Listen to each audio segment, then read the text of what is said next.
Welcome back to Fox 5's On the Hill Live this Sunday morning. The Biden administration announcing new economic sanctions on Russia following President Vladimir Putin's illegal annexation of 4 regions of Ukraine this week. The U.S. and Western allies offering support to Ukraine, with NATO General Secretary calling Putin's action illegal and illegitimate.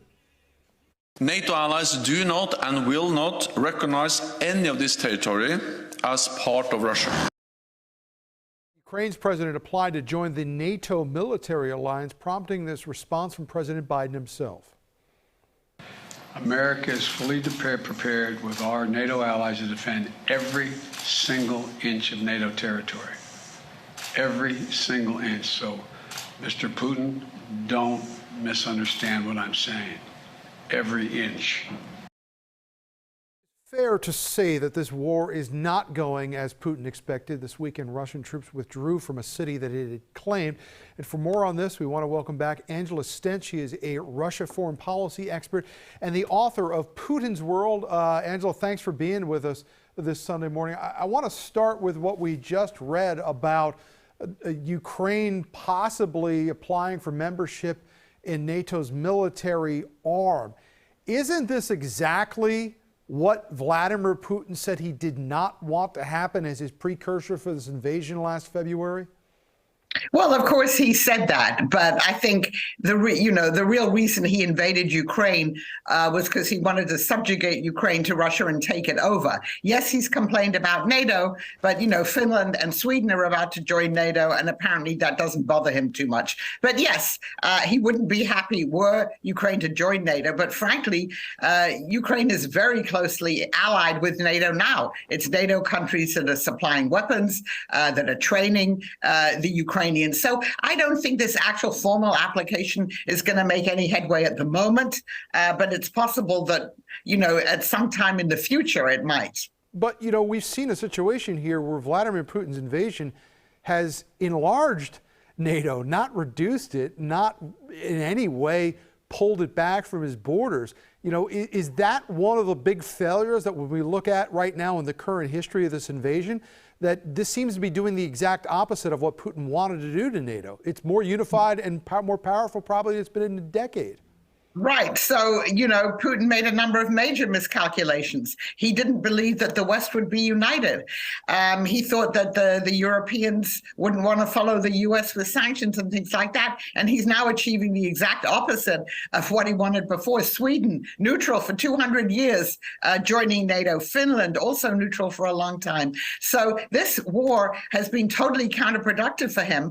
And the way he's responding to it is just by doubling down. I mean, he's now annexed quote unquote territories, which Russia doesn't fully control. And in fact, the Ukrainians, as your report said, took back a key city, Liman, which was supposed to be part of what had been annexed. So there's a huge gap between the rhetoric and the flourishes you hear from Putin and what's actually happening on the ground. Some of these flourishes included this past week another comment about nuclear weapons. The president responded saying, be clear about what we will do. But how seriously should we take this when somebody like Vladimir Putin starts talking about the possibility of using nuclear weapons? I think you have to take it very seriously because Putin really is cornered now. I mean, his army has performed quite miserably. They really haven't done very well. And he's just doubling down at the moment. So I think you do have to take the possibility that he might use a tactical nuclear weapon, not a nuclear weapon that can, reach the United States, but can obviously do major damage in Ukraine, in all of the surrounding countries, by the way, including Russia. And this is why the Biden administration has been sending very strong signals constantly to the Kremlin saying, don't do that. If you do that, there will be very serious consequences. But unfortunately, we cannot rule out that he'll do it. And just yesterday, some of his more hawkish colleagues, including the leader of Chechnya, said, this war is going so badly, we have to use a limited nuclear weapon now. And so some of the other people on that side of the political spectrum have been urging him to do that. So I think the next couple of weeks, we have to take this very seriously. We've heard these stories out of Russia that Putin is going to move towards a draft conscription of people. Obviously, this has not been a very popular war in Russia, but how much do we know about how secure Putin is himself? We've seen regime change in that country within our lifetimes. Could it happen again?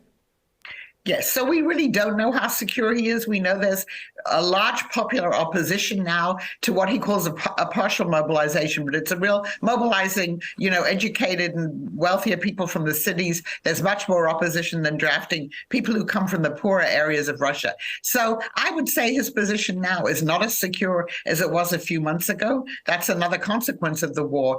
But I think it's too soon to figure out what that actually means and whether he leaves power or whether he's able to hang on.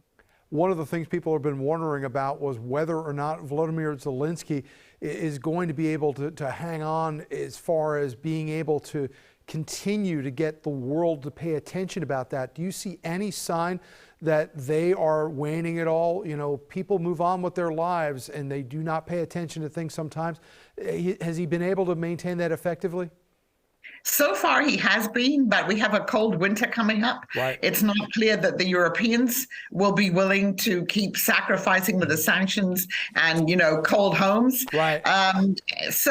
But as long as the U.S. continues to supply him with weapons, he'll hold on. I think we have to wait and see what happens on our own midterms. Angela Stent, thank you so much for joining us here on Fox 5's On the Hill.